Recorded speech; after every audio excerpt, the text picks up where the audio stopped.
বানিয়েছে ওই ধরনের যে ব্রিজ বানিয়ে যে একটা কম্পিটিশন হয় মানে কলেজে তোমাদের হয়েছে সেই জায়গায় কম্পিটিশনের মধ্যে কিন্তু কেমন করেছো সেই তার উপর নির্ভর করবে। ঠিক আছে, এখানে প্রথমে কেউ কিন্তু কাজ জানে না, এখানে সে সব কাজ শিখে কিন্তু তাদের একটা প্রজেক্ট বানাতে হয় যে তারা এক বছর কী শিখলো, কী কাজ করলো। তো এখন কাউকে বলা হয় কিছু বানাতে পারবে পারবে না, কিন্তু শেখার পর এক বছর সে শিখছে কী শিখলে এক বছর পর সে কী কাজ করতে পারে।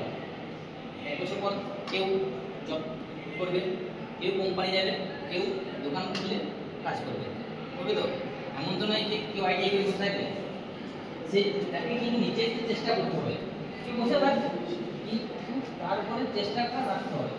আইডিয়া যে তুমি এসেছো একটা উদ্দেশ্য আছে, কিন্তু আইডিয়া ভর্তি হয়েছে একটা উদ্দেশ্য আছে।